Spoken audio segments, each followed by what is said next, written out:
Hi, I'm Kurt Frederick, and I'm one of the assistant principals at Westfield High School, and I'm joined by Kyle Miller, and I am the coordinator of social and emotional learning for the school district. We just wanted to engage in a conversation as a parent myself and a representative of the school.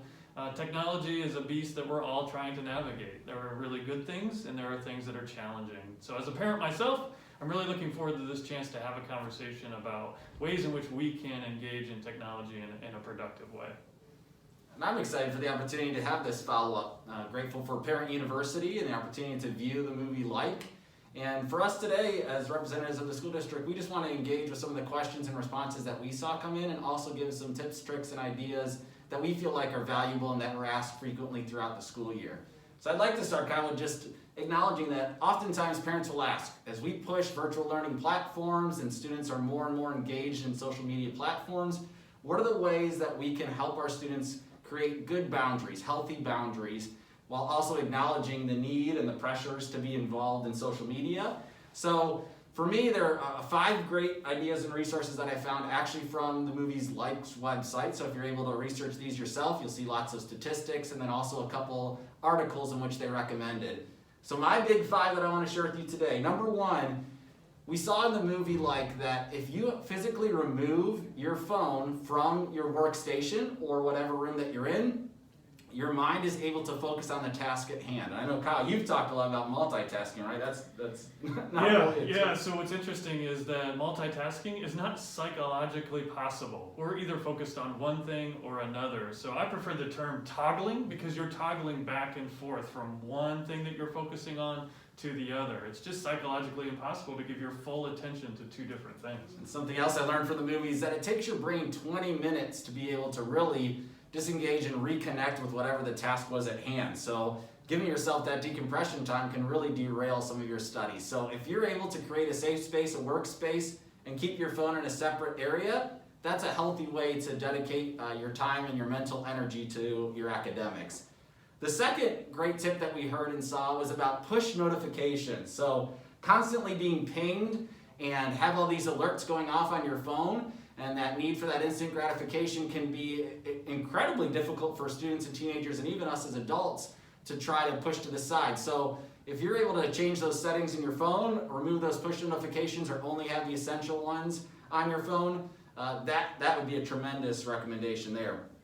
The third one is that when students are especially engaging virtually or on their computers or in their own workspace, is setting up times where they can get out. So set a break, have alerts or timers set on your devices so that you can take a break, a phone-free break, a technology-free break. This might include going down and getting a snack, going out for a walk, taking the dog out. So any activity that can kind of take your mind away and be phone-free as you're doing your studies would be another great recommendation. One personal conviction that I have and something I'm going to work on after watching the film was this idea of detox periods. So right now I definitely find myself going to certain apps or social media sites that really are not bringing about any healthy change in my life or uplifting moments. So the thought of eliminating those for short segments, multiple days at a time, just to see how I respond and really being mindful of, can I live without these things? And that can be a tough topic for any of us to navigate, but that detox in this upcoming week is something I'm going to try and monitor.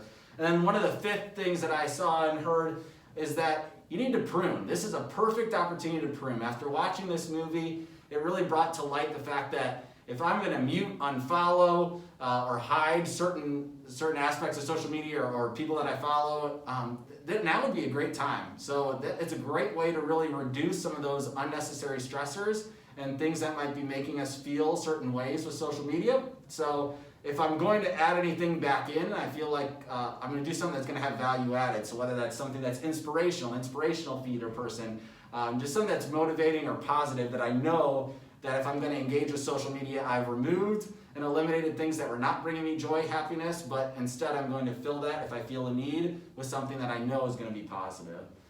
Those are great tips, Kurt. And one of I think the things that the impact that it had on me as I sit and reflect is this idea of being mindful of how you're feeling before and after you engage in any type of social media.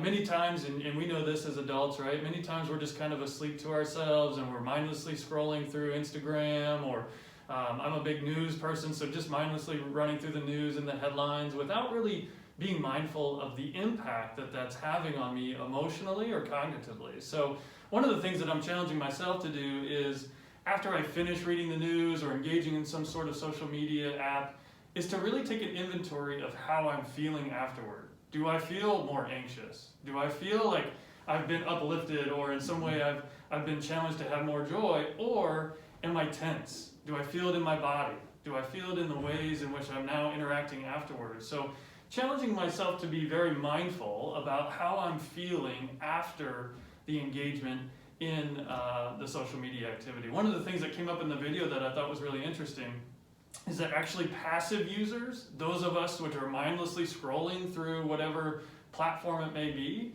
tend to have a more negatively impacted emotionally than those who are engaging in some sort of work or activity. So just keeping mindful of what that's like. So whether or not I'm waking up in the morning, and if it's the first thing I do to check my phone and to read what's going on in the world, if that begins to make me anxious or apprehensive about the day ahead, I might need to reevaluate the ways in which I start my day. Maybe it's not the best to start my day doing that, knowing the impact that it will have on me. Maybe there are some other things that I could be doing that would help me start my day off on the right foot. So all of this said, we know that there is no one silver bullet or quick fix to any of this. Once, as parents, we think we have one thing figured out, everything changes. So we recognize that. We also recognize that our students are in some ways negatively impacted by social media. There are so many great positives of connection and being able to communicate, so many good things, but at the same time, being mindful of that impact. And if you're seeing your child withdrawing or having any of those negative impacts, I would encourage you to reach out. I'd encourage you to reach out to your child's teacher, your child's school counselor, to talk through. Maybe there's some additional resources we might need to connect your child to that would provide the support necessary for them to navigate these crazy waters that we all find ourselves in. So while there are good things, we know there are challenges, and we are here to support you. So please reach out, and we're so thankful that you were able to watch this movie, and hopefully it's impacted you in the same ways that it's impacted Mr. Frederick and myself. So take care, be well, and reach out if you need anything.